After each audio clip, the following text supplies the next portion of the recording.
Welcome, everybody, to 2026 PitchIT from Central Mafia. We're streaming live. My co-host, Sean Lardo, and I are going to really give you some unfiltered conversations straight from the operators, from the contestants. Sean, how's it going today? You know what? Going great. That was a very good opening for you, Adam. I'm impressed. Thank you. I'm working on it. Just keep the bullet point notes, and we'll just keep going with the flow. Just like PitchIT, we're a work in progress. We've been doing this for 5 years now, and today we're going to bring on another 2 contestants. We're just starting. This is the first week of the next 16 weeks. Bring on contestants and talking through everything. So these are our first. Wait. These are our first ones for this year's cohort. Yeah, huh? That's exactly right. Yep. So you're probably going to want to know. You're going to ask me in a second. What is PitchIT? So what is PitchIT? But you can also learn more by this ticker at the bottom. Wow, look at that. See, things are moving. So let me tell you what PitchIT is real quick. Make it simple. It is a Shark Tank-like competition for startup vendors that are in the MSP space. They have to have the ability to have integrations into the ConnectWise platform, of course, because that's what we're looking for ultimately, because we do understand that most of these MSPs, if not all of them, are using anywhere between 6 and 25 different products to support their business, which is why alignment is important and integrations a big part of it. However, as I mentioned, it's a Shark Tank competition. And actually this year, I had announced previously, we had 22 vendors in the competition. We are now already down to 20. So it happens every single year. People think and they're accepted. We go through a stringent process. But what ends up happening is they realize that there is a time commitment to this. So these vendors that are involved, they are putting a ton of time to work on their craft, which is perfecting their pitch, so they can actually have the language necessary to actually speak to this, right? Yep. However, back to the competition, there are 20 vendors that are in this year. And of the 20 vendors, they are going to go through 16 weeks with us where they are being built up, educated, and learning to really hone in on their messaging for this, only to try to compete in the preliminaries to become one of 3 finalists that'll compete live on stage in November at IT Nation Connect Global. Yep. For the grand prize of a lot of money and credit for the company, for the conferences. The end. There you go. We're not going to talk prize money this one because we don't want the shock from the previous contestants. Well, they're not. The previous contestants are on I know. Yep. So I just want to talk a little bit about before we jump into PitchIT side of things. Central Mafia Users Group. It exists for exactly what we kind of doing today. It's like real talk, real conversations, vendor neutral education, peer learning built by MSPs for MSPs. Yep. And I'm just excited about that. Sean, you want to kind of talk a little bit about Central Mafia User Group? And I think there's 2 shows coming up. Absolutely. So I mean, it is a user group. It is all about education and networking. It is an agnostic user group now at this point. A lot of our core people in it are most of the people in it are ConnectWise users, though. So just so people know that now. But the vendors we bring in, nobody talks about, there's no product pitches. It is all collaborative education. We now are on LinkedIn, Facebook group, YouTube, all that. And there's facilitators that run each city, one being the one in Chicago, and I assist. I guess I facilitate with them to a degree. But then on the other side is Keith and Aaron. They're doing it over in Anaheim. We will have 2 in-person events in September and October. September will be in Chicago, Burr Ridge, Illinois, which is right outside the city of Chicago. And the other will be in Anaheim in October again. These will be our second physical meetups for the year. We are in both of those regions twice a year. Nice. So yeah. And again, this is all free for MSPs. There's nothing required from you other than show up and learn and network and have a good time. Yeah, it's all about real conversations, real education, real talk. It's just, and that's what we want to do here. This is really important for everybody to show up here, pitch what they have, and give feedback, criticism, have conversations, and understand, and constructive criticism, right? And that's what we're here to do, is coach up all of our competition and all the vendors in the space, the MSPs and so forth. So excited. So with that, let's bring on Saurabh. That's from Kipling Secure. Saurabh, how you doing? I'm doing well, and that intro music got me pumped up. That was amazing, guys. It's kind of hard to get pumped, like yes, you have Red Bull you're drinking, so it's like yes. To be clear, Saurabh, Adam's trying to he's actually trying to get a job with Red Bull as a spokesperson. That's why I can see that behind him, like that whole fridge. I mean, it's weird, but whatever. My next vehicle is going to be a Red Bull like, truck. So, you know, when you're 5, 6 years old, they're like, "What do you want to do when you grow up?" They're like, "I want to be a firefighter." Adam's like, "I want to work for Red Bull and be a poster child." Hopefully, they're paying you for all that product placement. They should be. They should be, for sure. No, they haven't really talked to him yet, Saurabh. Hashtag Red Bull. And next time, Sam and Simon, if you could do that in these, we'll get this sponsored. So Saurabh, give us a 60-second version of who you are, what your company does, Kipling, and what problem do you guys solve for MSPs? Yeah, first of all, thanks for having me here, guys. I am Saurabh Sandhir. I am CEO and co-founder of Kipling Secure. Prior to Kipling, I spent my career building infrastructure and security products for service providers and enterprise IT. I was running a division of Nokia that's focused on cloud security prior to Kipling. And Kipling is focused on a new blind spot that MSPs are inheriting, which is unmanaged AI usage inside their clients. Just as an example, we had a New York area MSP serving financial services that ran our discovery, and they saw 120 unique AI processes, 83 were Gen AI tools, 39 were agents, or processes running inside apps that MSP already managed. There was no inventory of any of it. That's why we built Kipling. MSP clients are using, all kinds of AI. AI is no longer ChatGPT in a browser, but MSPs have no clean way to see what is happening, explain the risk, and turn it into a recurring service. Right now, they're just exposed on the risk side. So Kipling Secure is an AI detection and response platform built for MSPs. AIDR is the next MSP security service category, and that's what it is in a nutshell. Did you say AIDR? That's right, Sean. Break that down for me. Yeah, so look, our MSP friends are all used to EDRs, MDRs, and whatnot. And now with the advent of AI, there is now a new risk surface, which is different from the other ones in the sense that all of those categories focus on signatures or patterns. When you have an EDR, your NDR, you're looking for something specific. AI is different. AI relies on intent and behavior, but it requires a degree of detection in terms of surfacing what is underway, what tools, who's accessing them, what prompts. At the same time, being able to respond and enforce policy, guardrails, protection against things such as prompt injection. That's the response part. Thus the category AIDR. Gotcha. Thank you. Appreciate it. We'll dig in more into that later. Yeah, we will. Absolutely. So Saurabh, just kind of real quick, what made you enter PitchIT this year? Yeah, the PitchIT was, 2 reasons. One, ConnectWise, with its PSA, sits right at the center of the MSP ecosystem, and we do integrate with ConnectWise. Kipling was built for MSPs delivering security. So this was the right community to test that category and sharpen the offering. And secondly, I guess, which matters even more, some of the MSPs we trust, our design partners told us we should apply. And that was it. When the channel itself is telling you the timing is right, you stop debating and you apply. Nice. Awesome. Well, thank you very much. I love that MSPs are telling you to do so based off their evaluation of you too. Absolutely. I mean, it's their word that matters the most ultimately. Correct. Whether you win the competition or not is irrelevant to that, because that's one payday if you win compared to them paying you constantly. That's correct. Nice. I by the way, I like your seal. It looks like a little stamp seal when I go get something notarized. Hey, we have T-shirts. Next time we see you, we have T-shirts and caps with the seal. We'll hand a few. There you go. I like t-shirts. You got it. You got it. They're all going to be in this color, though, so be ready to slot the pink. Rob, you haven't seen Sean. Yeah, I have only a little bit. I'm still getting exposed. Sean's like a walking rainbow. I mean, like Skittles. Yeah. All right. Thank you, Saurabh. Appreciate it. We'll bring you back here. Out of the green room.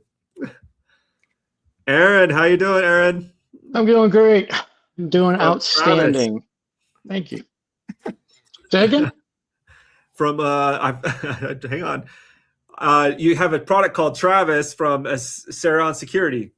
Yes, Seron Security is the company. Travis is the product name. Gets a little complex. Don't mind Adam.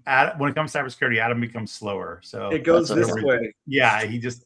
So all right. So Aaron, how about you tell us? Saurabh didn't listen to any of the instruction of 60 seconds. He was like, "I'll talk as long as I want." Just give us a lowdown on who you are, what problem you guys are solving for, and why you decided to. Sure. Travis ASM, the ASM stands for Attack Surface Management. And basically it's a way of looking at any asset you have exposed to the internet and how an attacker would go about exploiting it. So what we do is we actually emulate the behavior of an attacker. So what would an attacker look for? How would they try to get into our system? What kinds of things in terms of methods, processes, would they use?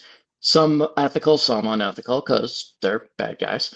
And we try to duplicate that so that we can identify those, so you can go in as an organization and say, okay, well, this is wrong, this is weak, this could be better, and then you fix it. So when a real attacker comes, they bang their head and go away and go do something horrible. All right. So, I mean, I can see the need for something like that easily. For MSPs, it's especially relevant because whether you say you're a security provider or not, whether you have all over your documents, we don't provide security, we don't provide security. If there's a security incident, you're going to get blamed. So that's the stick. The carrot is there's a lot of additional revenue. There's a lot of ways that you can build a relationship better with your existing clients by providing them with security without having any security knowledge through using Travis. So you're essentially selling through them to their end users ultimately. Correct. But they're adding it to their own stack. Yep. To do it, because it's actually, you're providing a product for them to provide a service. Correct. We're unusual in that we don't provide a service. We specifically don't, because we want to be partners. And if we're offering a service and they're offering a service, we don't want to fight over the money. We give you the platform, you use it to increase your revenue, increase the relationships that you have, and make that client even more sticky as a result. Yep. Got it. Nice. So last question before we bring back Saurabh. What made you enter PitchIT this year? Well, I've been stalking Sean Lardo for 5 years, and although I have 4 pairs of his underwear, I haven't quite managed to break into. No, I'm just teasing. I have known Sean. You're not the only stalker. We have a club. We have a fan club, Sean. Well, he's not lying about the stalking part, to be clear, Adam, but the other part. I actually heard about PitchIT maybe 4 or 5 years ago. I was working for a company, and I found out about it. I thought it was great. I thought it was phenomenal, and it was wonderful. And my boss elected not to do it, but I thought it was a big mistake, and that was my personal belief. I'm no longer there. You can draw your own conclusions, but I have nothing bad to say about anybody. And I've stayed in touch with Sean. I've seen ConnectWise really grow and really take a very big, positive step towards helping their customers, which I think is great. Because if you're just selling, then you're a pimp, right? You're not really bringing value. If you're bringing value, if you're having conferences, if you're doing things like PitchIT, if you're going out and actively spending the money the company's making to make these organizations better, that's something I want to emulate. You know, that's a group I want to be associated with. And I really don't care if I don't win, because I see a tremendous amount of value, the education and the networking so far. I mean, it's just, I think we're in week 2 or 3, and I've already made some really good connections, had some phenomenal conversations with people, and I think my business is better as a result. So I'm very happy with it. Awesome. Thank you for that. So let's bring back Saurabh. How you doing, man? I'm still here, hanging there. Back in the game. Wow, Sean, just like awkward pause. I'm leaving it to you. You're doing well. Yeah, so it's been a couple weeks since you guys entered this accelerator, and I'm just curious what's been the biggest shift so far about kind of how you're thinking or positioning things and what maybe you've learned so far. So, Saurabh, since you just joined us, how about answering that question? Yeah, still early days, but a definite value and a shift. And I come from a background, non-MSP background, having sold to enterprises and large service providers in the past. And when we came into PitchIT, we and I were talking like a security product company, AI discovery, shadow AI, prompt visibility, agent monitoring, all that good stuff. And as part of our early initiation into PitchIT, we realized those capabilities matter, but MSPs do not buy a list of features. They need something they can package, explain, sell, deploy, and support repeatedly. So that has allowed us to reframe the whole question and the proposition. Instead of asking only what Kipling can detect around AI, we have started asking how does an MSP turn this into a recurring AI security service? The product matters, but what gets sold is the service motion. That's been the biggest shift for us in over the last, I'd say, 3+ weeks that we have interacted with Sean and crew. Yeah. So, Aaron, same question for you. It's like, it's only been a couple of weeks, but you started touching base on it. So just what's been the shift for you so far? Yeah, I think it's been great to talk to other, entrepreneurial people. That mindset is usually a really creative, entertaining, interesting person, and getting a lot of different perspectives from not necessarily just what's important to me, my product, but what's important to MSPs and what other people are building now. And I mean, a lot of people are building some great AI tools. I mean, what Saurabh's building sounds very, very cool, and I think it's definitely needed. I think that a lot of it is also, Sean mentioned that some we're already down to 20 people. There's definitely a bit of work, and I'm not a social media person. Let me phrase that. I wasn't a social media person just because it wasn't really something that I enjoyed doing, because most of the time I really don't care what people are thinking or saying or eating for breakfast or visiting their grandmother or wearing. So that's been something I've had to go out of my comfort zone and go create a Facebook account, we had these media accounts for our organization that we set up, but nobody's really been doing anything for them. And so I've been making it a point to find time every day to go and read and post and put stuff up and respond to people. And it's definitely given me more knowledge of just what the customer wants and what the people out there are thinking. Even if it's just like a joke or I don't like your headphones or whatever it is, just getting into that habit of interacting with people, I think is really good. And just some of the conversations I've had with the other contestants, I think have been very enlightening. What I don't know could fill oceans is something I like to say a lot. And I think every entrepreneur suffers from imposter syndrome, but talking to other people sometimes makes me like, yeah, okay, good. I made the right call. Everybody agrees with that. Phew. And then sometimes you got to check yourself and go, well, we're definitely doing X. And people are like, yeah, don't do X. Don't do X. You do not want to do X. And that's great, because otherwise we would have spent time, money, effort doing X, and it would have fallen on its face. So I think just the feedback from other people in the organization and some of the, building out those customer centric relationships has been really good for us. It's really given us a lot of good feedback. So, and with that said too, you guys are representing product lines that are fairly new. Cybersecurity as a whole was not a big deal until COVID, really. I mean, it was a big deal for people that were, well, let's put it this way. You didn't even know who a CISO was 10 years ago, right? It didn't even, they existed, but nobody knew anybody. And then once you found that they existed, you didn't even know who they were because they were so private.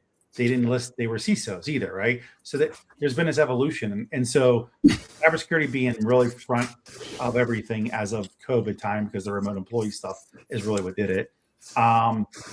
Moving on now to the next gen of AI too. So you're talking two simultaneous product lines that are still in infancy stages. With you being in this, and where I'm going with it is, what do you think you guys need help with to to really start to educate the majority out there, right? Because this is a very difficult thing. I have to understand why there's any value in what you do. But first, I have to understand what you do, right? But you also have to not be able to, you can't bore me at the same time. And you can't lose me on acronyms. And you can't say big words that don't make sense, right? So, yeah, exactly. Adam is the key of this. He's the king of it all, right?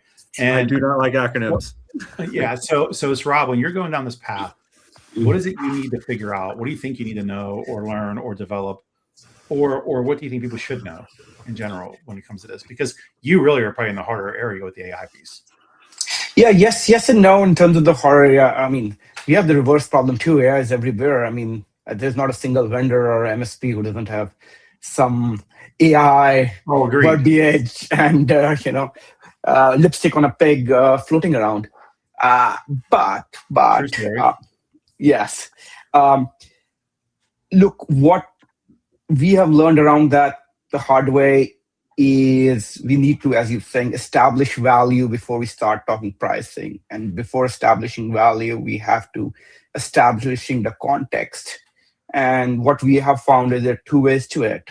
For MSPs, it's as simple as Kipling allows them to convert unmanaged AI risk into revenue. And that proposition, just that line, without going into all the, technology and all the buzzwords, is a conversation opener. Now, where we have had more difficulty in discovery is how does that translate from MSP to the end customer? And it took us a while, but we have found the cadence where we say most of these end customers either claim they don't use AI or, they have very limited use of it. And our proposition is, look, great. Let's do this discovery exercise. It's completely free. It's completely non-intrusive. Let's run this monitoring for 2 weeks. And guess what? That thing is an eye opener. The amount of AI that comes in, there are people in regulated industries and people are putting personal information, healthcare information. So we found that as sort of the step function before we talk about, oh, you know what? This is why you need guardrails and this is all good that we can do for you. So that's been, sort of how the trick we have found to unlocking the new category. Of course, we are still learning, and I'm sure during the course of PitchIT, we'll fine tune that proposition further. Well, I'm already thinking as you're talking though, too, and this is what I asked Aaron too. So your service, your product is for the MSP. So you're selling directly to the MSP for them to add to their stack also to work with their end users. And depending on the size of their business, that their clients, you're absolutely right. They don't again, and I mean all company included when I say this, we're older people. We don't, we grew up in a different era, right? So AI, if you're in AI, great. If we're nerds and we like it, that's different. But in general, the average CEO of a company that's not into the modern times of things is just running the business like they always have. So they have no idea when these younger kids come in and start working and they're all in AI. So I can only imagine how many companies find out they're dead wrong. And by what percentage they're dead wrong. It's probably high. It's very high. It's very high. So, and so with that said, so for you, Aaron, on the other side of this too, because again, cybersecurity is a hard topic. And I feel like there's a lot of education that comes along with this too. How are you talking about this, and what do you think you need to figure out from while you're in this program? I think you're right. I think there has been a need for cybersecurity for longer than post-COVID, but I think that post-COVID, you had a lot of people working from home, which makes the attack surface huge. Yep. Because if you're working for a big company and you have a lot of money and you have a lot of security tools and policies and processes in place, you're less likely to suffer a security incident. If you're working at home with your regular laptop and your home router, you're very, very vulnerable. And most of the attacks that have been very impactful have come not at a company, but through an email, through click on this link, through a pop-up on your laptop. Hey, you need to call Microsoft right away and get your whatever scam of the week we're dealing with. So it definitely kind of became more of an issue because there were more problems, and it has absolutely, the visibility has significantly gone up. There are some senior people, I believe the politically correct term is, that have been in this arena for a long time, and they've been, shouting from the rooftops, "Hey, we got to consider security. We got to consider security." And now they're like, "All right, I'm right," but you still have exactly the same problem that you just described, which is most of the people in senior management that are making decisions aren't tech savvy. They're just not. And what we found when we were first starting out is we tried going in at the developer level. We bug bounty developers, code jockeys, whatever. We said, "Hey, this is something that's really cool that you can use." And they got it. And they were like, "This is really cool." But they all said the same thing, which was, "I really like this. I could definitely use this. Now I got to go get my boss to pay for it." And so we'd have to do another demo, and it would be a different demo because it's a different type of person. It's not one ICP, if you will. It's, here's our ICP down here, and we think this is our customer, and we know they're the ones going to be using it, but it's not our customer because they're not the ones that are going to be paying for it. So then we had to modify what we were doing in terms of what was our demo, and then there's a certain level of education, just like you said, that has to be taught, hopefully without acronyms, about these are the risks that you're facing, and this is a tool that can help you understand these risks or help your team understand these risks, and it's worth the investment. So that's that's one of the things that we've definitely learned is, all right, we'll go in at the top, and then we go in at the top, and they're like, "Yeah, I don't know, maybe my guys will use this." So it's definitely not been a straight path, I'll say, but it's definitely been a good learning experience. While you guys are kind of describing kind of what you guys do and what gaps you guys fill, there's been a lot of security companies in the marketplace, and I'm like, why now? What makes you guys different in the space? Saurabh, if you don't mind just kind of talking to that piece, what's your go-to market? What's the core thing that Kipling does that's different than, any other, security company? Oh yeah, absolutely. And I'll step back and allude to a point I was making earlier in terms of AI brings a new category of risk, opportunity, and dangers, right? What you want to do is control AI without blocking innovation. So that's sort of the bottom line. And coming into that proposition, the existing security stack is hobbled, is crippled in terms of what it can do with AI. I mean, some people tell me, "Oh, I'm using DNS filtering to block AI." No, that doesn't work. That's like saying I'm going to block the cloud or I'm going to block email.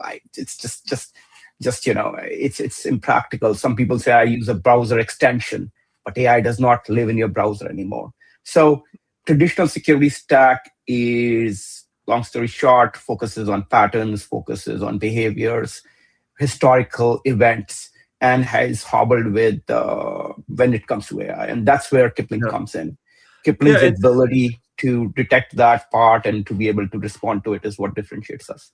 For sure. Awesome. And then just Keith actually brought up a really good question. It's something I was thinking is, both kind of doing a little bit of AI, but does Kipling discover AI built-in apps like QuickBooks? Oh, amazing question. Yes, Kipling discovers all forms of AI. AI in a browser, embedded apps, so your ChatGPTs, your Claudes, Copilots, AI within other applications, so your QuickBooks, your Canva, your Fathom. We discover all AI that exists within the system. Gotcha. Okay, cool. And so, Aaron, first question to you is what differentiates your offering even from Kipling? Sure. No, it's an excellent point, and I've spoken to a number of people about this question because I currently track 86 different competitors that either are directly in our space or could quickly become in our space. And if we weren't doing something unique, I think I would be an idiot, even more so than I am now, to stay in the space, because it is very competitive and there are some big players that are either in it or kind of trying to get to it. What we do is unique in that most security tools are built from a defensive perspective. They try to keep people out. Like, that's the mentality, that's the headspace. But the team that built Travis is more of a bug bounty, pen tester, ethical hacker type, which is, we're going to get in, and we know we're going to get in. And if you talk to senior security people, they will say that, the attackers are always going to get in. A determined attacker will always get in. And that's a huge, huge issue. I equate it to being a hockey goalie because I'm from the Northeast and we like hockey. And you can get 100 shots on goal, And if one goes in, your team loses. And that's my security analogy. What we do. Are you referring we to the have- Buffalo Sabres game? Oh, No, we're God, talking don't about get the me started. ads. Yeah. Just going. Canadians. Whew. Yeah. I mean, the Sabres literally just lost in overtime on one score. One They score. did. Yeah, there you go. I would 3-2. not want to be And they're anyone out in of the that city. series. And they're out. It's a good thing the abs have a great security stack. There you go. So Yeah. what we do is different, and we have some proprietary algorithms. And the other thing is, when AI kind of exploded, we had a meeting internally, and we're like, all right, what are we going to do about this? And I found out that, unbeknownst to me, one of the guys on my team has been studying AI since Watson, and the other one is building his own. He had been building his own truly agentic AIs before most of the major companies out there. So we have a lot of sophisticated, but we made the conscious decision. We actually own our AI. We own the graphics cards. One of our investors is a hosting company. So we literally own the AI. We're not using, oh, it's a proprietary AI that we get from ChatGPT. It's ours. And as a result of that, we're scanning for security vulnerabilities. If we find a vulnerability in an organization, we have to make sure that we keep that as protected as possible.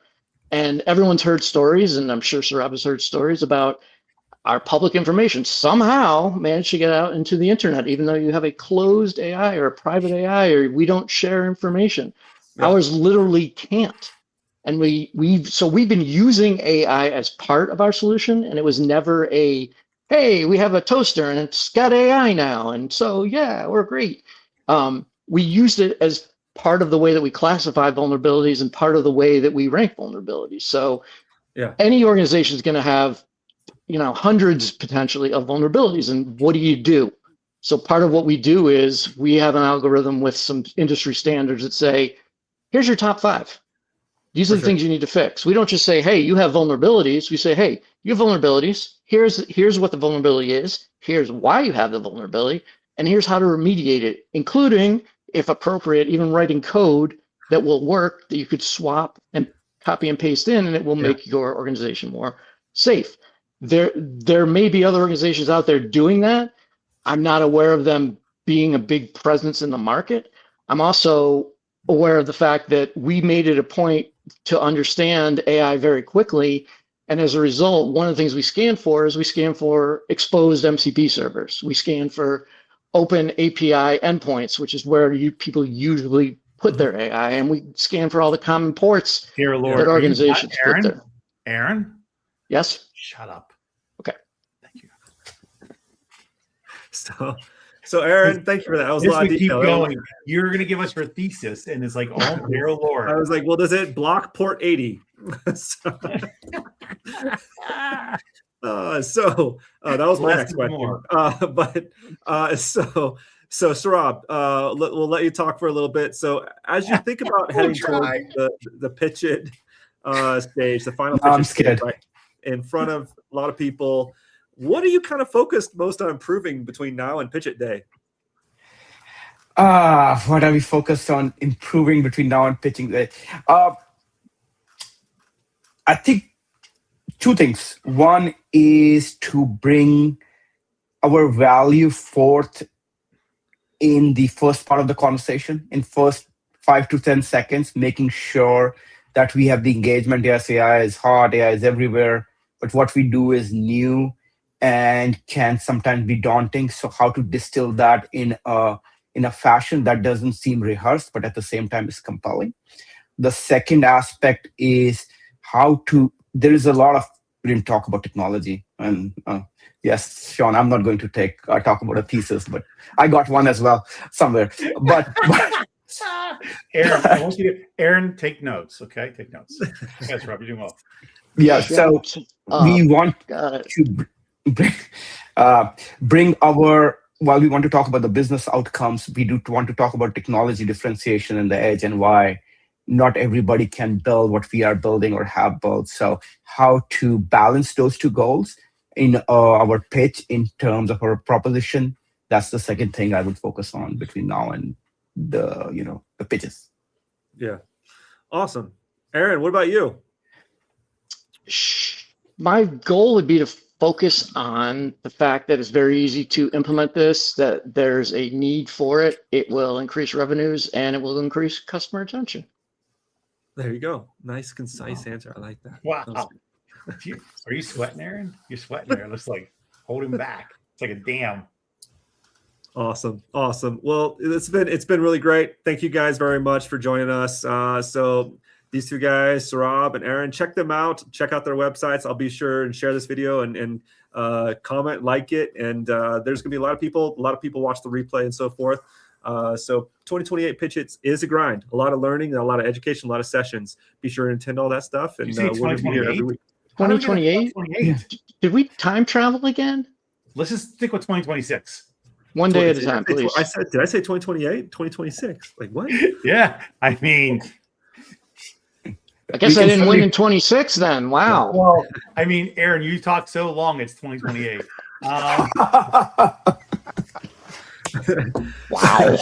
Wow. Yeah. So engage with us. All right. Check out Central Mafia Users Group where we have real conversations about what ports might be blocked through AI and so forth. And to just check out their websites and be sure to join us on this journey. You got Adam all messed up. Let me help you out.